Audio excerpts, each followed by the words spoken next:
This podcast represents a brief history of the law relating to the issues raised. This should not be relied on as a substitute for professional advice. Specific legal advice should always be sought in relation to any particular circumstances, and no liability will be accepted for any losses incurred as a result of reliance on this podcast by those relying solely on this podcast. Welcome now to Hicksons Health Hour, the podcast series that explores a variety of current legal health topics. Throughout each episode, hear from different members of our health team with expertise in the area. On this episode, we examine two interconnected topics within the health law sphere: the legal definition of death and its effect on posthumous organ donation, along with the framework and challenges surrounding posthumous reproduction. Organ and tissue donation saves and transforms lives. Right now, about 1,800 people are on the wait list for a transplant. Joining me today to shed light on how definitions of death impact organ donation is Andersson, an associate in our health team here at Hicksons. Welcome, Marcus. Thanks, Meesha. Let's start with the legal definition of death in New South Wales and why it's so crucial to organ donation. Could you explain this to our listeners? Absolutely. In New South Wales, the legal definition of death is foundational to organ donation practices. Generally, death is defined either by brain death, the irreversible cessation of all brain function, or by circulatory death, which is the permanent cessation of circulation of blood in the body. These definitions allow for organs to be harvested while they're still viable, but each type presents different challenges. Brain death is particularly relevant to organ donation because it allows the body to remain oxygenated through artificial ventilation, preserving organs like the heart, liver, and kidneys in an optimal state. With brain death, doctors can begin organ retrieval promptly, which significantly improves transplant outcomes. Circulatory death, however, poses more challenges. Since organs quickly lose viability when the heart stops, they may suffer hypoxic injury, which can compromise their suitability for transplants. This timing is crucial because with circulatory death, there's often a window of only minutes before damage occurs, potentially rendering the organs non-viable. It sounds like timing is everything. What legal and ethical challenges does this definition of death present?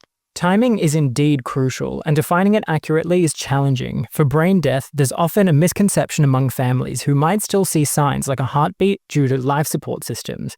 This creates legal and ethical friction because families may question the diagnosis of brain death, assuming the person is still alive because of visible body functions. This ambiguity has led to legal disputes where families may seek to prevent organ retrieval, citing a belief that brain death is not the same as true death. Moreover, with circulatory death, there's an ongoing debate around the brief waiting period before organ retrieval. Some argue that even short delays can compromise the organ's viability, while others feel that a waiting period respects the deceased's dignity. This delicate balance has implications for both the quality of transplants and public trust in the system, as some people fear that shortening waiting times might rush the process and undermine respect for the deceased. So how does this complexity affect the medical and legal practices around organ donation in New South Wales? It adds significant layers of protocol and caution. Medical practitioners have to follow strict guidelines when declaring death to ensure that both the patient's dignity and the potential viability of organs are preserved. But legal standards, like those in the Human Tissue Act 1983, set clear rules for when organ retrieval can begin, requiring explicit confirmation of death. In practice, the legal framework in New South Wales emphasises that doctors must wait until there's no doubt about the permanence of circulatory or brain death. This waiting period protects against any premature action but can also limit the ability to retrieve viable organs. Reform advocates argue that updating these standards to reflect advancements in medical technology might allow for a balance between ethical respect and medical efficiency. There is a growing legislative movement aimed at modernizing the legal definition surrounding death to facilitate organ and tissue donation more effectively. This includes refining the criteria for determining death in cases where life support is involved or where voluntary assisted dying is a factor.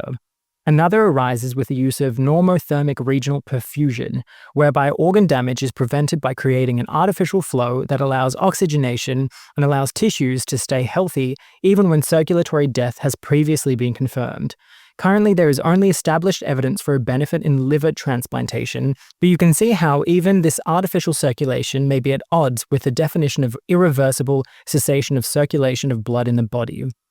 Additionally, there's discussion about implementing an opt-out system for organ donation. This model automatically registers individuals as donors unless they expressly state otherwise. Such systems have shown promise in other countries, significantly increasing donation rates while also reducing the emotional burden on families at the time of a loved one's death. So somewhat a similar concept. Another area of law that New South Wales approaches cautiously is posthumous reproduction. How is New South Wales approaching this issue? Posthumous reproduction involves retrieving and using a deceased person's gametes for conception. Under current legislation, specifically the Human Tissue Act 1983 and the Assisted Reproductive Technology Act 2007, the law requires written consent from the deceased if their gametes are to be used for reproduction. If there's no explicit consent, families or partners wishing to proceed with posthumous reproduction must seek approval from the Supreme Court, where each case is considered individually. This framework reflects a strong respect for the deceased's autonomy and intends to prevent any use of reproductive material against a person's known wishes. However, this strict approach also lends to practical challenges, particularly for surviving partners who might wish to fulfill shared family aspirations but don't have the written consent required by law.